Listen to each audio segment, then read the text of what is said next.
Hi guys, welcome back to Old Record Reviews, and if this is your first time here, welcome to Old Rugged Imaginary, the channel where we talk about 3D, animation, gaming, game development, open source softwares, and IT in general. Today we explore the fascinating world of open source software by delving into the powerful and versatile open source project or software called FFmpeg. FFmpeg stands for Fast Forward Moving Picture Experts Group. It's a cross-platform command line solution to record, convert, and stream audio and video files. It was released on 20th of December, the year 2000. Essentially, FFmpeg is an open source project of 3 software containing a suite of libraries for handling video, audio, and other multimedia files and streams. These softwares are FFmpeg, FFmpeg, FFmpeg. What are the uses of FFmpeg? Like, what is this software? What is it about? We can use it for a lot of things, to be very honest. 1. Format conversion. We can use FFmpeg to convert files from one format to another. That is from MP3 to AAC. Those are audio formats. Then we have video formats such as from MP4 to MOV, from MP4 to MKV, from MP4 to AVI. It can do all these things because of its wide range of video and audio codecs that are pre-packed with software. 2. Video and audio editing. We can use FFmpeg to edit our video and audio files. It allows us to cut, merge, and trim our video and audio files. It can also be used to remove and add audio tracks to a media file. You can use it to adjust the volume levels of your audio. Like, I once created a video file that there was no audio when I played it. But when I ran it through FFmpeg, I realized it had an audio file. So all I did was increase the volume, and lo and behold, the audio started playing on VLC. So it can do a lot of things in regards to video and audio editing. 3. Streaming. We can use FFmpeg to stream live video and audio content over the internet or our local internet networks. We can set it to be either a server or a client, and it supports a lot of streaming protocols such as HLS and Dash. 4. Filtering and effects. FFmpeg allows us to apply various effects, filters, and transformations such as resizing, cropping, rotating, color correction, noise reduction, and a lot of filters and effects come pre-built and pre-packaged with FFmpeg. 5. Screen recording and capture. FFmpeg allows you to record your screen without the use of external softwares. Just download this small folder and that's it. You can record audio from your microphone connected to your laptop or your system or your workstation. You can record from the webcam as well, or use external webcams. 6. Metadata editing. Using FFmpeg allows us to write and modify metadata of our multimedia files. This allows users to edit titles, descriptions, and copyright information of your files. Not just your video files, your audio files, and a film picture as well. 7. We can use FFmpeg as a media player technically. Well, you'll be using FFmpeg, so to speak. So we can use to watch video, GIFs, and also use to play audio files. Now, I'll show you guys how to download and set up your FFmpeg. So, you can either Google or go directly to their website. This is here, Googled. Just takes you to their website. You can see FFmpeg, a complete cross-platform solution to record, convert, and stream audio and video. What we're here for is this. Download. So since this tutorial is for Windows, click on Windows, but as you can see, you are for Linux and we are for Mac. It's a cross-platform software, but we want Windows. Click on gian.dev, takes us to this guy's website. Very lovely chap that built, that pre-packaged the software for us. Thank you, Gian. What we need here is FFmpeg git full. Save it, but I already have it, so I won't be doing this. Let's navigate to where it is. This is what you get when you download it. You don't have to extract, just check right click on Windows 11. Yeah, you use this, but I use 7-zip, so I just went to extract to. Once you've extracted to the location you want, just come to bin here, come to your directory path here, copy, Ctrl-C a bunch of times. We've already downloaded and extracted FFmpeg. Now we want to set it up or basically install it. And how to do that is by basically setting the environment variable so that every time Windows needs to call FFmpeg and its siblings software, it knows where to go. It knows where they are and goes to call them there. So we'll do that by coming to start or search, and then just search for environment. Once you start typing it, you'll see it. Edit environment variables on that. Brings this up. This is where we're going here. Click on this. And you get this new window. Under user variables, click on path, click on edit. As you can see, mine is here already. But what you would have to do is click on new. It creates this new line here. Then you come here and click on browse. Then you navigate to the folder where you extracted from. Just paste my path. So mine is actually saved here. PC, C drive, apps, FFmpeg, bin. See, this is it.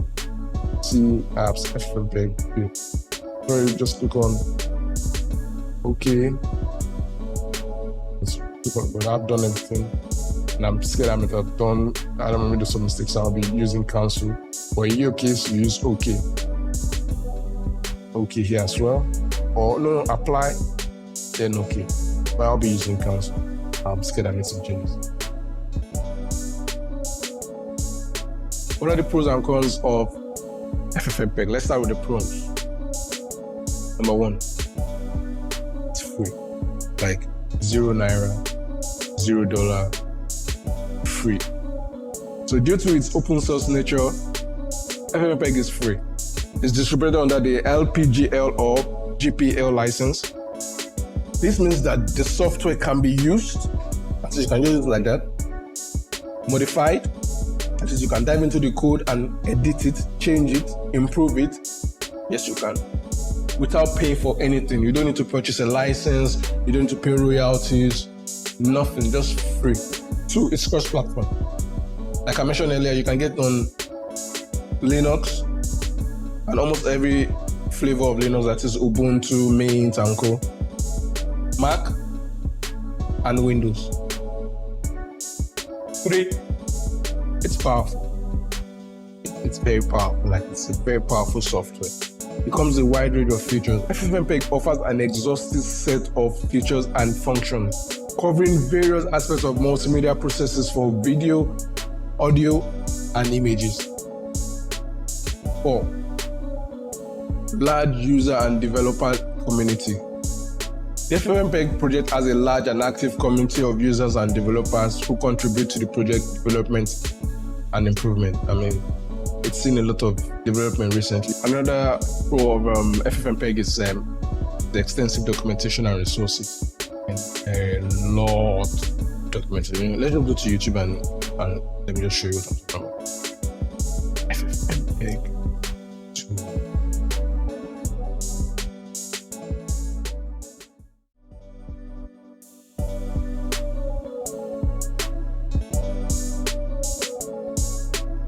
What are the cons of FFmpeg, you see? So for starters is, come on. Yeah, I know. There are no GUIs. I mean, there are some GUIs out there, like clever GUI for FFmpeg, something like that. And basically, I'll go as far as to say software such as Adobe Media Encoder, sort of an Handbrake, Shortline encoder or something like that, or Shortwell encoder. They're all basically just GUIs of FFmpeg. 2, it's learning curve. Ooh, it can be very hard to learn. Well, I wouldn't say that, but if you're trying to perform advanced operations and functions such as scaling, bitrate, and all those sort of things. If you're trying to do advanced things, filters and effects, there's a learning curve to it, and it can be quite steep. But if all you're trying to do is just convert from one media file to another, convert from one media format to another media format, you're just trying to reduce the size of your video or your audio file, it's not that hard. It's pretty easy. All you have to do is just have a set of commands that you use regularly. Just save them somewhere, like I did. I'll have that file attached in the comment section. So yeah, that's it about the pros and cons of FFmpeg. So I will run through them real quick, just show you how they work. A quick demo, if you will. So what you can do is you can either start from here, search for command prompt, although I prefer PowerShell, or right click, open in terminal. Let me demo FFmpeg first. Then I hit tab so that auto completes for me. This is the proper format. Make sure it's always like this every time you type it. Hit enter, and I'm not sure if you're hearing the audio file, but there's an audio file to this. Just hit escape to cancel and you're good. As you see, it spat out some information from us. Let me clear the screen. Now let's demo FFmpeg, which is the second software that play FFmpeg and FFmpeg. Now let's demo FFmpeg. FFmpeg basically just shows information about our file, basically. Say FFmpeg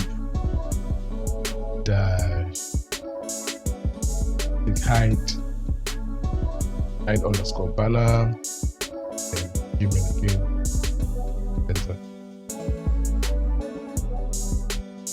Gives you the information about the video file. So let's see, it was created so encoder Blackmagic design. I use Blackmagic to create a video. Sorry, DaVinci Resolve. You can see the resolution here, 1920 by 1080. Then is the bitrate. That's a bit. Maybe just the bitrate. This is the frame rate per second, 30 FPS. I know a lot of information useful for people into video and media in general. You can see the audio channel here, audio stream rather. See, this is the time one. So this is the DaVinci file. It comes out like this. So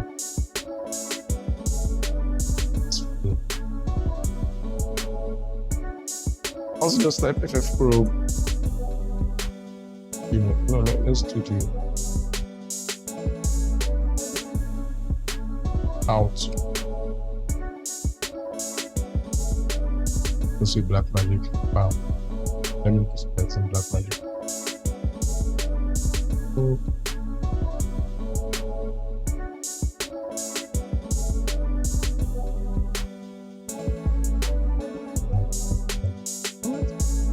Just hit FFmpeg. So considering FFmpeg and hide banner, FFmpeg gives us all these jargons. They're useful, but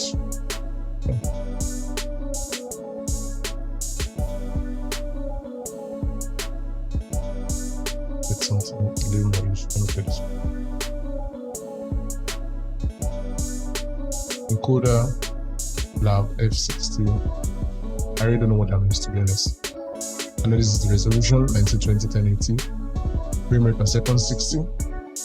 This is the bit rate, if I'm not mistaken. This is the audio stream. So the audio format is AAC. This is the hertz it's being recorded at. What sort of audio file it is, stereo or mono. I'm not sure what it is. It's probably meaningful to some people. This is the name of the audio file. Simple AAC recording. In case you want to manipulate the audio file, you will need this name. It's title. It's how long the audio file is. It's basically just does what it says. It probes your media file. Now for Big Daddy itself. FFmpeg, like, it does a lot of things, so I'll go through a few of its functions. File reduction, file conversion. Yeah, I'll do those two. Although it can do a lot more than that, but I find that's what I use it for a lot. And also for that one time I used it to increase the audio volume, and I've also used it to extract an audio file before from a video file. Although that was more for like experimentation, but I've done that before, so and it can't do that. So let's start with the file reduction. You see a command on the screen. All you have to do is just type it as is. So again, I'll close this. Open in terminal. This time around FFmpeg space. The command I for input, that is the input file. Let's confirm the file size 106. 627. Let's go for this. No, let's go for the 106. FFmpeg-I, that's the input file now. Email, hit enter so that Windows autocomplete for us. Hit your spacebar, dash B codec, then go like this, B codec, or then go this way, X, this is the codec, dash CRF, constant rate factor. Not really sure what this does, but this, whenever I add this this command, I get very good file sizes without compromised quality. Like this, they come out very nice with small size. You see what I'm talking about now. We set it to 28, don't tamper with that. And then here, we just rename the file Gmail _reduce _file. You can also change the format, but we won't be changing the format. I can make it .avi if I want, or .mov, but let's not do that. Hit enter. This is already creating the file here. So once this is done, we'll compare the files real quick. I'll fast forward while we wait. This might also take a while depending on how large the file. That's why I opted for the smaller size one. So it's done.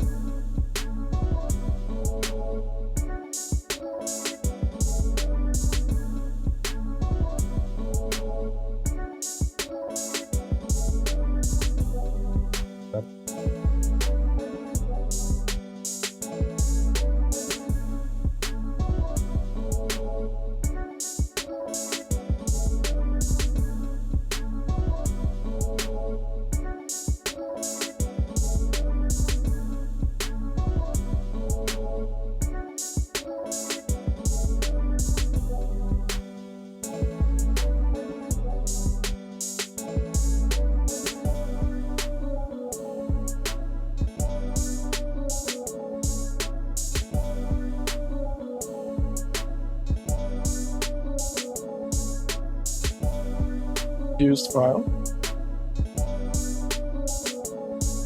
original file. There isn't much like drop in quality. And let's see the file size, 6.9 in, and the original file was what?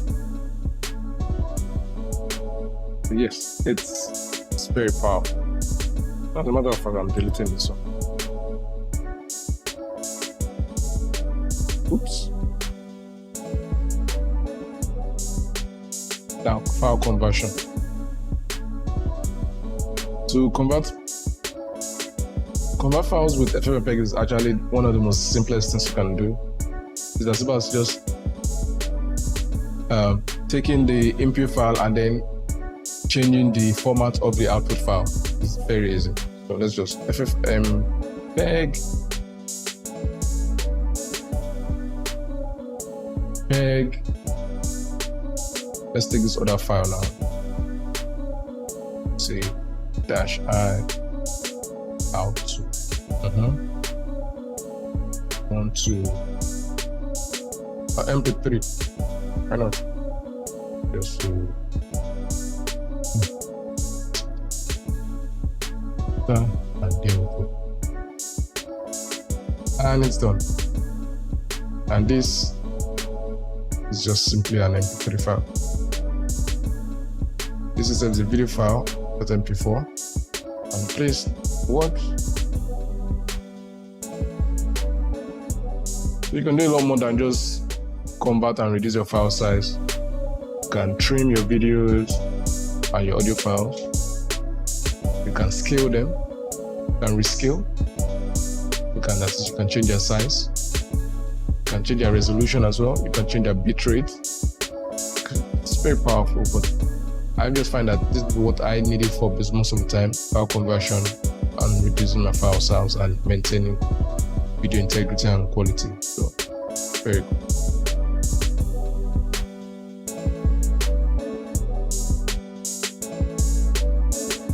So, there you have it, guys. FFmpeg, the open source project that has been changing and shaping the multimedia landscape for the 20 years. Yeah, 2 decades now. If you're involved in a multimedia related project, take some time out to learn FFmpeg. You'll be grateful you did. It's very powerful. And if you're just curious about how it works like me, you can download my favorite commands and test them out by yourself. Test them on your video. Just make sure to copy them first, because I think it's non-destructive. Once you do something, it's permanent. So yeah, you might want to be careful there. So make sure you duplicate the files you're working on with first, like I didn't do here with my Gmail. Or I saved it and make sure it outputted as a different file. I think maybe that issue might not exist, because you can simply just not name it as the original file and you'll be fine. If you found this video informative, don't forget to hit that like button and subscribe for more tech goodness. Thanks for watching, and thanks a bunch more for staying to the very end. Bye.